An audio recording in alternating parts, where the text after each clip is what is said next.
일본 이즈 제도의 거친 파도 소리 너머 그곳에는 수백 년간 신으로 추앙받아온 한 여인이 있습니다. 하지만 그녀가 죽어서도 그리워했던 땅은 열도가 아닌 반도 조선이었습니다. 이름도 조국도 빼앗긴 채 역사의 뒤안길로 사라졌던 여인 이진카의 이야기를 시작합니다. 1592년 임진년 200년 평화에 젖어 있던 조선의 산하는 하룻밤 사이 핏빛으로 물들었습니다. 부산포를 뚫고 올라온 왜군은 파죽지세로 한양을 향했고 백성들의 곡소리는 강산을 뒤덮었습니다. 이것은 단순한 영토 전쟁이 아니었습니다. 그것은 한 국가의 뿌리를 송두리째 흔들고 수많은 평범한 삶을 지옥의 구렁텅이로 몰아넣은 거대한 참화였습니다. 이 전란 속에서 왜군은 보급로를 확보하는 한편 조선의 인적 자원을 약탈하는 데 혈안이 되어 있었습니다. 도공, 학자, 그리고 왕실의 혈육들까지 일본으로 끌려간 조선인 포로는 기록에 남은 것만 수만 명, 기록되지 않은 이들까지 합치면 그 수를 헤아릴 수조차 없습니다. 그들은 일본에서 피로인이라 불리며 낯선 땅의 노예로 혹은 구경거리로 전락했습니다. 그 아비규환의 현장 속에서 한 어린 소녀가 있었습니다. 일본 제1군 사령관 고니시 유키나가가 평양성 인근에서 발견했다는 이 소녀는 포로들 사이에서도 단연 눈에 띄는 기품을 지니고 있었습니다. 남루한 옷차림으로도 가릴 수 없는 고귀한 눈빛, 그리고 전란 중에도 잃지 않은 의연함은 그녀가 조선 왕실이나 고위 사대부 가문의 혈통임을 짐작하게 했습니다. 당시 고니시는 독실한 가톨릭 신자였습니다.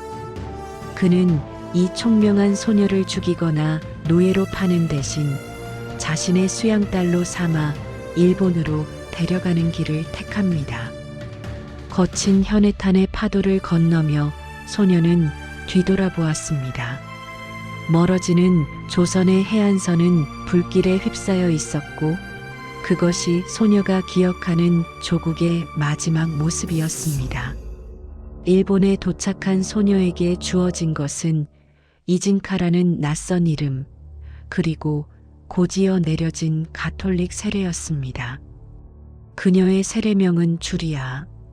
조선의 이름과 신분을 지워내고 일본의 귀족, 가문 일원으로 살아가야 했던 주리아의 삶은 그렇게 타이에 의해 시작되었습니다. 하지만 그녀의 가슴 속에는 일본의 그 어떤 칼날로도 베어낼 수 없는 조선의 혼이 자라나고 있었습니다. 전쟁이 남긴 상처와 이국의 낯선 문화 사이에서 소녀는 홀로 고독한 투쟁을 시작하고 있었던 것입니다. 세월은 유수와 같아 소녀를 거두었던 고니시 유키나가는 세키가하라 전투에서 패배하며 형장의 이슬로 사라졌습니다. 주인을 잃은 조선의 소녀 이진카에게 닥친 운명은 더욱 가혹한 소용돌이 속으로 휘말립니다. 전승국인 도쿠가와 이에야스는 고니시 가문의 재산을 몰수하던 중 유독 빛나는 존재를 발견하게 됩니다. 바로 장성한 처녀가 된 오타 주리아 이진카였습니다. 도쿠가와 이에야스는 그녀의 총명함과 기품, 그리고 이국적인 아름다움에 매료되었습니다. 그는 그녀를 에도 성으로 데려가 자신의 시녀이자 내명부의 핵심 인물로 삼았습니다. 당시 쇼군의 궁궐은 일본 전역에서 선발된 최고의 여인들이 모인 곳이었으나 이진카는 그들 사이에서도 단연 돋보였습니다. 그녀는 일본어를 완벽히 구사했을 뿐만 아니라 유교적 소양과 조선 왕실의 예법이 몸에 배어 있었기에 쇼군의 두터운 신임을 얻었습니다. 그러나 화려한 황금빛 병풍 뒤에서 그녀가 마주한 현실은 차디찬 얼음 위를 걷는 것과 같았습니다. 쇼군은 그녀에게 막대한 권력을 약속하며 첩이될 것을 권유했으나 이진카는 이를 단호히 거절했습니다. 그녀에게는 조국 조선에서 가져온 단 하나의 자존심 그리고 고니시 가문에서 받아들인 가톨릭 신앙이 생명보다 소중했기 때문입니다. 그녀는 궁궐 내의 가장 낮은 곳에 임하는 자들을 돌보았습니다. 병든 시녀들의 머리를 빗겨주고 소외된 자들에게 자신이 가진 것을 나누어 주었습니다. 쇼군의 총애를 받는 몸이었음에도 그녀는 비단 옷 대신 수수한 옷을 즐겨 입었으며 매일 밤 창가에 앉아 북쪽 하늘을 바라보았습니다. 그곳은 그녀가 차마 잊지 못한 어머니의 나라, 조선이 있는 곳이었습니다. 궁궐 사람들은 그녀를 얼음 속의 핀 꽃이라 불렀습니다. 누구에게나 인자했으나 누구에게도 굴복하지 않는 기상. 그것은 침략자의 심장부에서 조선의 여인이 지킬 수 있었던 최후의 품격이었습니다. 도쿠가와 이에야스는 그녀를 소유하려 할수록 멀어지는 그녀의 마음을 보며 점차 경외심과 동시에 두려움을 느끼기 시작합니다. 한낱 포로 출신의 여인이 가진 신념이 일본 천하를 쥔 자신의 권력보다 더 단단하다는 사실을 깨달았기 때문입니다. 기록에 따르면 그녀는 궁 안에서도 자신의 처소에 작은 십자가를 모셔두고 기도하기를 쉬지 않았다고 합니다. 그 기도는 자신을 구원해달라는 애원이 아니었을 것입니다. 전란에 잃어버린 가족의 넋을 기리고 돌아갈 수 없는 조국 조선의 안녕을 비는 처절한 염원이었습니다. 하지만 일본 전역에 휘몰아치기 시작한 금교령 기독교 금지령의 폭풍은 서서히 이 고결한 여인의 목을 죄어오기 시작했습니다. 당시 일본의 실권자 도쿠가와 이에야스에게 이진카, 즉 오타주리아는 단순한 시녀 그 이상이었습니다. 일본의 정사를 기록한 여러 사료와 당시 일본에 머물던 서양 선교사들의 서신에는 그녀에 대한 경외심 섞인 평가가 고스란히 남아 있습니다. 특히 예수의 선교사 페드로 모레온 신부의 기록은 그녀가 당시 에도 성내에서 어떤 존재였는지를 극명하게 보여줍니다.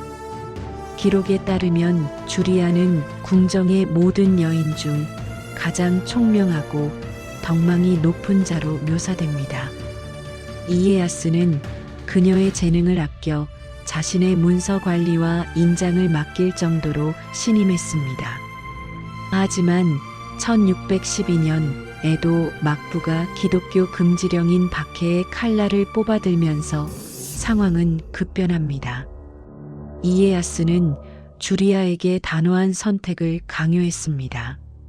십자가를 버리고 내 곁에서 영화를 누릴 것인가 아니면 모든 것을 잃고 비참한 유배길에 오를 것인가. 이에야스는 그녀가 당연히 권력을 택할 것이라 믿었습니다. 그는 그녀를 굴복시키기 위해 산더미처럼 쌓인 황금과 화려한 비단옷을 내밀었고 때로는 죽음의 공포로 위협했습니다. 그러나 주리아의 대답은 차분하고도 서늘했습니다. 나의 몸은 쇼군의 것이나 나의 영혼은 오직 한 분의 것입니다. 이 한마디는 천하를 호령하던 쇼군의 자존심에 깊은 상처를 남겼습니다. 서양의 기록들은 그녀를 도쿠가와 이에야스의 분노를 산 고결한 조선인으로 기억합니다. 그녀는 자신의 신앙뿐만 아니라 함께 박해받던 동료 기독교인들과 가난한 민초들을 보호하기 위해 스스로를 방패로 삼았습니다.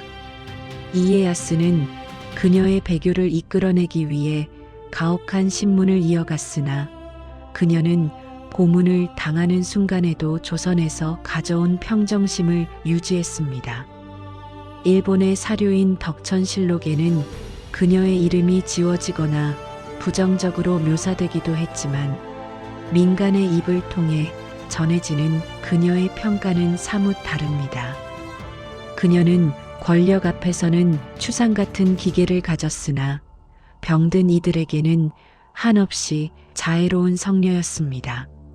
하지만 막부의 입장에서 그녀는 체제를 위협하는 가장 위험하고 고귀한 반역자였습니다.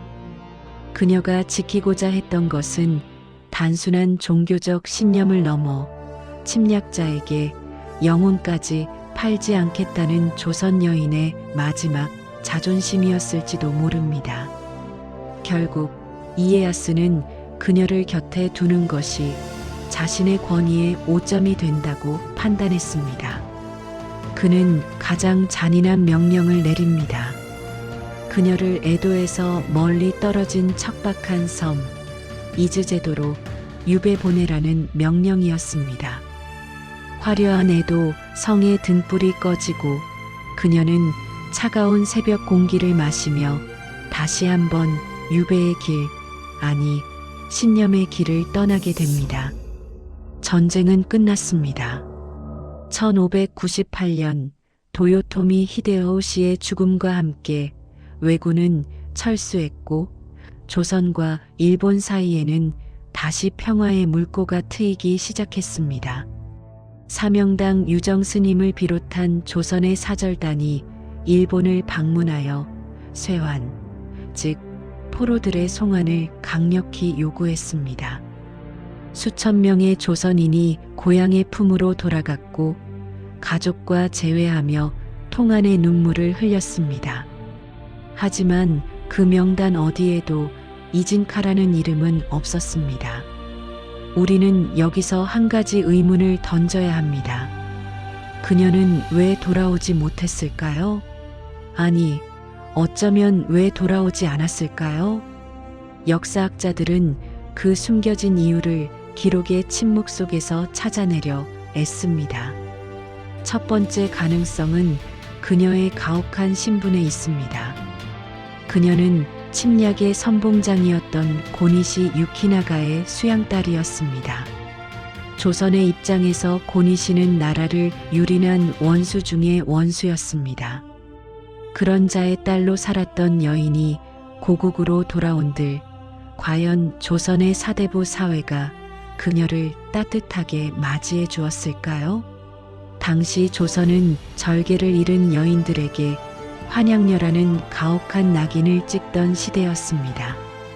왕족의 혈통이었을지도 모르는 그녀에게 조국은 돌아갈 수 있는 안식처가 아니라 또 다른 심판대였을지도 모릅니다. 두 번째 해석은 그녀의 깊은 신념에 닿아 있습니다. 일본에는 당시 수만 명의 조선인 포로들이 짐승보다 못한 삶을 살고 있었습니다. 이진카는 깨달았을 것입니다.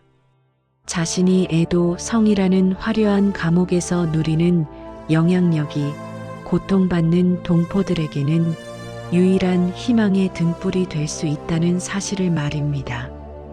그녀는 혼자만의 탈출 대신 남겨진 조선인들의 영혼을 돌보는 이국의 어머니가 되기로 자처한 것은 아닐까요? 기록되지 않은 이야기들 속에서 그녀는 종종 밤마다 바다를 보며 울었다고 전해집니다.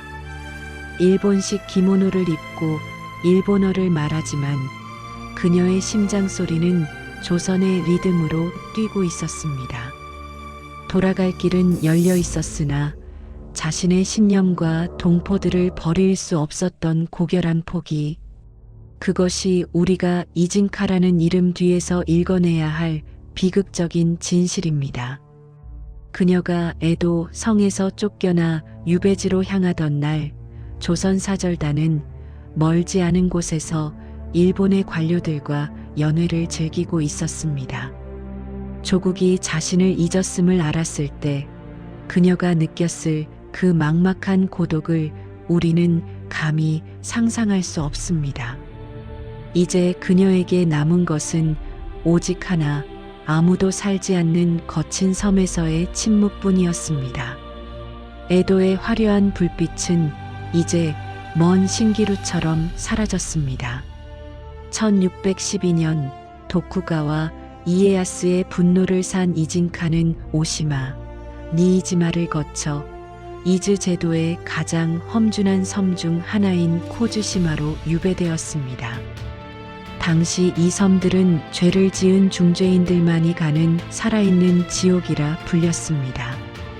사방이 거친 파도로 가로막힌 화산섬 그곳에서 조선의 여인이 마주한 것은 굶주림과 추위, 그리고 이방인을 향한 섬 사람들의 차가운 시선뿐이었습니다. 하지만 이진카는 절망하지 않았습니다. 그녀는 쇼군의 궁궐에서 입었던 화려한 비단옷을 벗어 던지고 섬 여인들이 입는 거친 삼배옷으로 갈아입었습니다.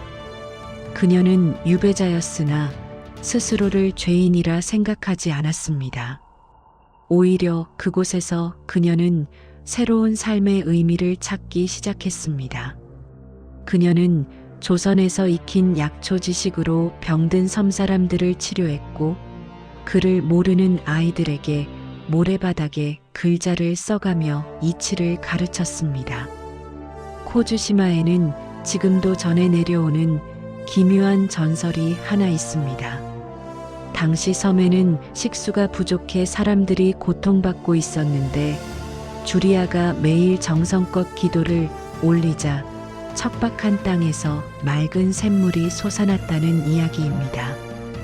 사람들은 그 샘물을 주리아의 샘이라 부르며 그녀를 단순한 유배자가 아닌 하늘이 보낸 수호신으로 여기기 시작했습니다. 그녀의 삶은 철저한 침묵 속에 잠겨 있었습니다.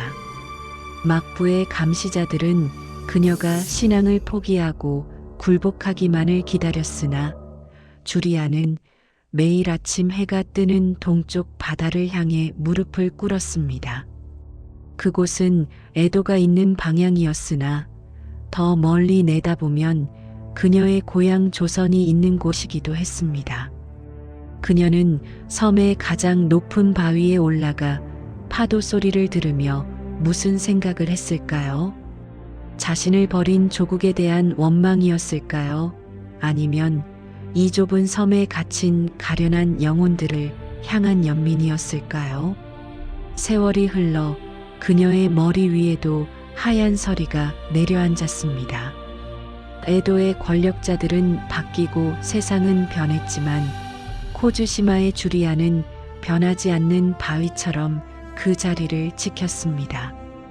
그녀의 헌신적인 삶은 섬 사람들의 마음을 완전히 되돌려 놓았습니다.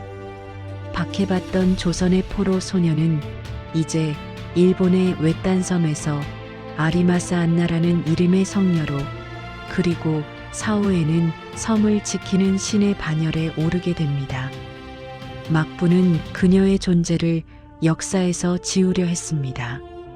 그녀의 기록을 파기하고 그녀가 남긴 흔적을 덮으려 했지만 섬 사람들의 기억까지 지울 수는 없었습니다. 기록이 멈춘 곳에서 전설이 시작된 것입니다.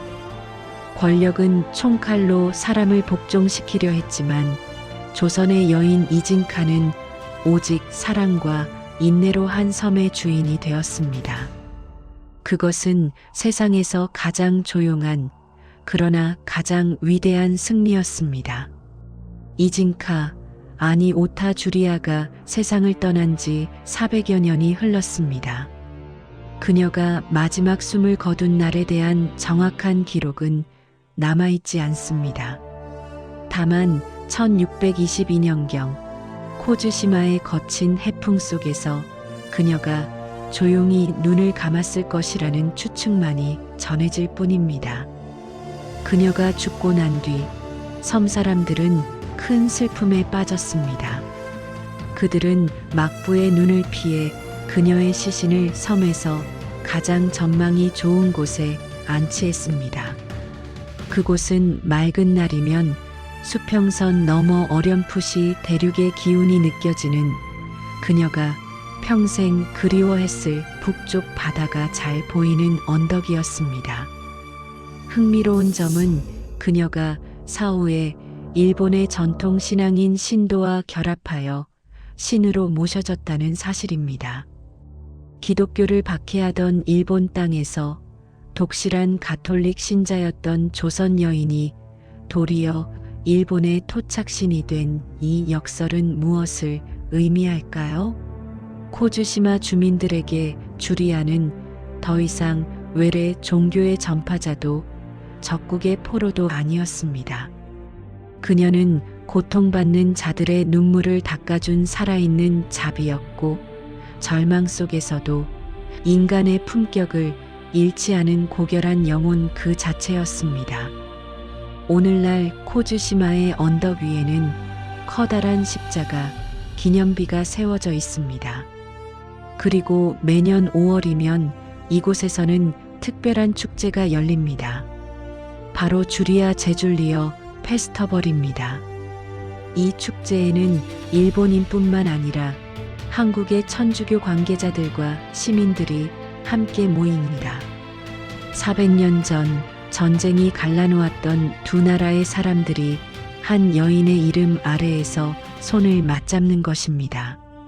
그녀는 살아서는 두 나라 사이의 비극적 희생양이었으나 죽어서는 두 나라를 잇는 평화의 가교가 되었습니다. 우리는 이제 스스로에게 질문을 던져야 합니다.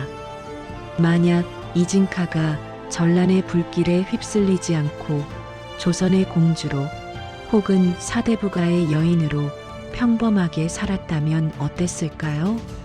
아마 그녀의 이름은 족보의 한 구석에 적힌 채 역사 속에 묻혔을지도 모릅니다. 하지만 그녀는 가장 가혹한 운명에 맞서 이국의 땅에서 자신만의 빛을 냈습니다. 이름도 언어도 가족도 빼앗겼지만 결코 빼앗기지 않았던 자기 자신이라는 등불을 밝힌 것입니다. 기록에서 사라진 조선의 여인 이진카. 그녀의 이야기는 우리에게 묻습니다. 당신을 정의하는 것은 당신의 이름입니까? 당신의 신분입니까? 아니면 당신이 끝까지 지켜내고자 하는 신념입니까? 코주시마의 파도 소리는 지금도 400년 전 그 여인의 대답을 우리에게 들려주는 듯합니다. 비록 몸은 타국에 묻혔으나 그녀의 기계는 파도를 타고 넘어와 오늘날 우리들의 가슴 속에 깊은 울림을 남기고 있습니다. 역사는 이진카라는 이름 하나만을 기억하려 하지만 그녀가 에도 성의 높은 담벼락 안에서 견딜 수 있었던 것은 홀로 된 힘이 아니었습니다. 당시 일본 전역에는 임진왜란 때 끌려온 수만 명의 조선인 포로들이 살고 있었습니다. 교토와 오사카 그리고 에도의 변두리에는 이름 없는 조선인들의 정착촌이 형성되어 있었고, 그들은 비록 몸은 노예와 같은 신분이었으나 마음만은 고향의 말과 풍습을 잊지 않으려 애썼습니다. 주리아는 에도 성내에서 최고의 권력자인 쇼군의 신임을 받는 위치에 있었습니다. 하지만 그녀는 자신의 안락함에 안주하지 않았습니다. 기록의 행간을 살펴보면 그녀가 성 밖의 조선인 포로들과 비밀리에 연결되어 있었다는 단서들을 발견할 수 있습니다. 그녀는 쇼군으로부터 받은 하사품이나 귀한 약재들을 몰래 성 밖으로 내보내 굶주리고 병든 동포들을 구제하는 데 사용했습니다. 당시 포로들에게 주리아라는 이름은 단순한 시녀가 아닌 조선의 어머니이자 희망의 상징 그 자체였습니다. 이 비밀스러운 연대는 기록되지 않은 역사의 영역입니다. 하지만 서양 선교사들의 보고서에는 궁정의 여인 주리아가 가난한 자들과 포로들을 위해 자신의 모든 것을 내놓았다는 구절이 반복해서 등장합니다. 그녀는 일본 땅에 흩어진 조선의 핏줄들을 하나로 묶는 구심점이었습니다. 조선인 포로들은 주리아를 통해 고향의 소식을 접했고 그녀의 당당한 태도를 보며 자신들이 패배자의 자손이 아님을 다시금 되새겼습니다. 하지만 이 보이지 않는 공동체의 움직임은 막부의 감시망을 피하기 어려웠습니다. 주리아의 영향력이 조선인 포로들 사이에서 신앙과 결합하여 하나의 거대한 세력으로 성장하는 것을 이에야스는 경계하기 시작했습니다. 침략국의 심장부에서 피침략국의 여인이 정신적 지주가 된다는 것, 그것은 통치자에게 가장 위협적인 반란이었습니다. 결국 주리아를 향한 탄압은 그녀 개인의 신앙 때문만이 아니라 그녀를 중심으로 결집하던 조선인들의 혼을 꺾기 위한 고도의 정치적 계산이기도 했습니다. 그녀가 유배지로 떠나던 날 에도의 길목에는 수많은 조선인이 나와 소리 없이 눈물을 흘렸다고 전해집니다. 비록 말은 통하지 않았으나 서로의 눈빛만으로도 그들은 알고 있었습니다. 이제 그들의 마지막 등불이 꺼져가고 있다는 사실을 말입니다. 하지만 주리아는 그들을 향해 담담히 미소 지었습니다. 자신이 떠나더라도 그들의 가슴 속에 심어놓은 조선의 자부심은 결코 사라지지 않을 것임을 그녀는 믿었기 때문입니다. 조선의 실록이 그녀의 이름을 놓치고 일본의 막부가 그녀의 존재를 지우려 할 때 이진카의 삶을 가장 구체적이고 생생하게 증언한 이들이 있었습니다. 바로 당시 일본에서 선교 활동을 펼치던 예수의 선교사들이었습니다. 그들은 본국으로 보내는 연례 서신과 보고서를 통해 도쿠가와 이에야스의 궁궐 안에서 신념을 지켰던 한 조선 여인의 이야기를 경이로운 시선으로 기록했습니다. 페드로 모레온 신부와 로드리게스 신부의 기록에는 그녀가 조선의 왕실 혈통을 지닌 고귀한 여인으로 명확히 기술되어 있습니다. 서양인들의 눈에 비친 이진카는 단순히 동양의 한 시녀가 아니었습니다. 그들은 그녀가 지닌 유교적 절제미와 기독교적 박의 정신의 결합에 주목했습니다. 기록에 따르면 그녀는 궁 안의 다른 여인들이 시기와 질투로 권력 다툼을 벌일 때도 홀로 고결함을 유지했으며 박해가 시작되자 자신의 목숨을 걸고 다른 신자들을 대피시키는 용기를 보였다고 합니다. 특히 주목할 만한 기록은 그녀가 유배지로 떠나기 직전의 모습입니다. 서양 기록은 그녀가 쇼군 이에야스의 마지막 회유를 거절하며 했던 말을 이렇게 전합니다.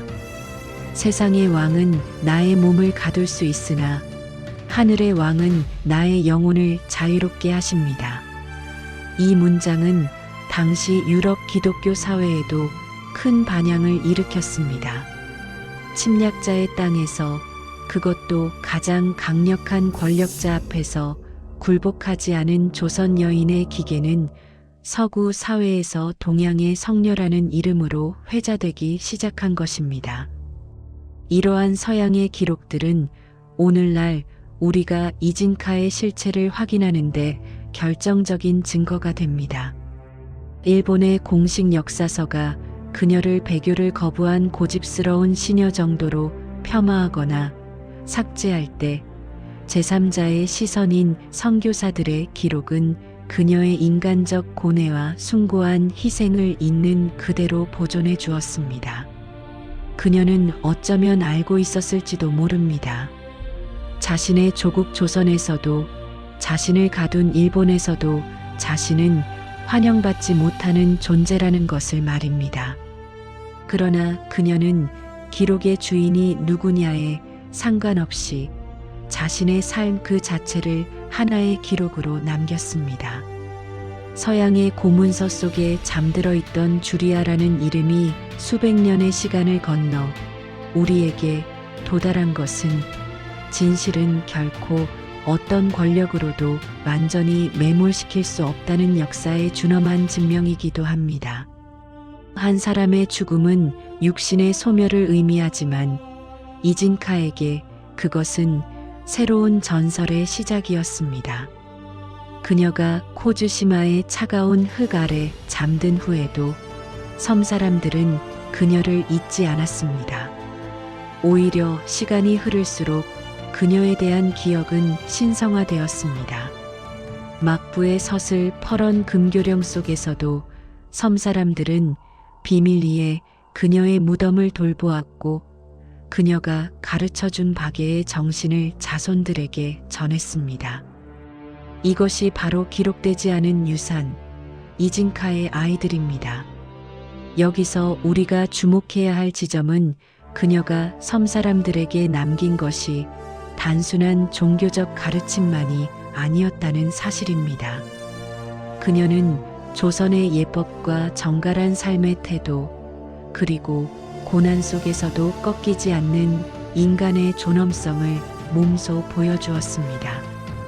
코즈시마의 풍습 중에는 일본의 다른 지역과는 사뭇 다른 정갈하고 예의를 중시하는 문화가 남아있는데 현지 노인들은 이것이 주리아님으로부터 비롯된 것이라 믿고 있습니다.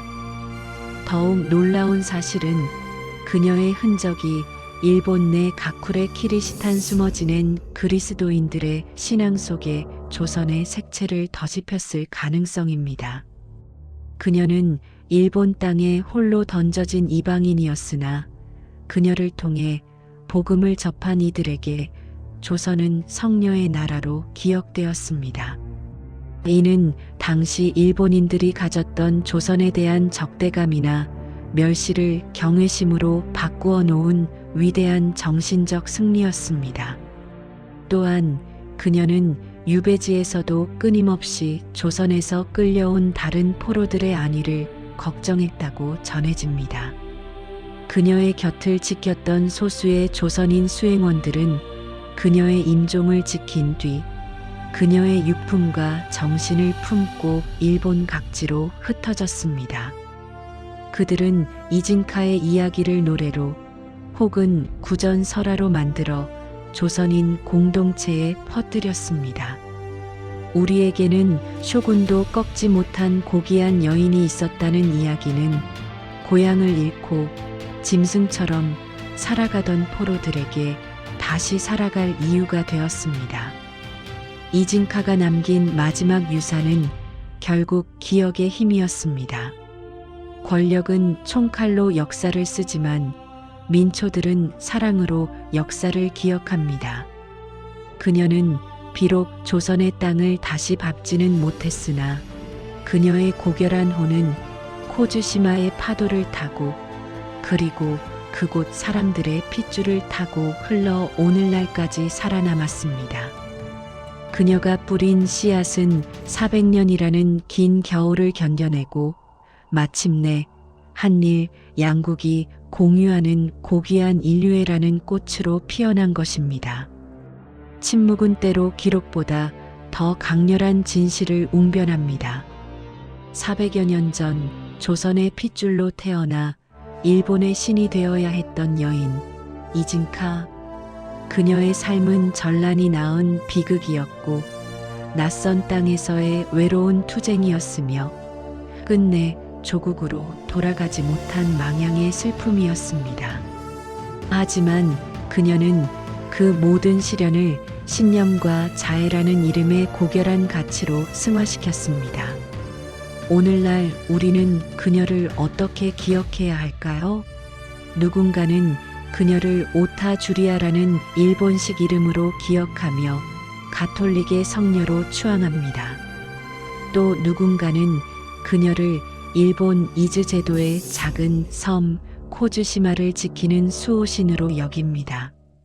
하지만 우리가 잊지 말아야 할 가장 중요한 사실은 그녀가 마지막 순간까지 가슴속에 품고 있었던 것은 차가운 돌로 된 십자가가 아니라 따뜻한 온기가 흐르던 조국 조선에 대한 기억이었다는 점입니다.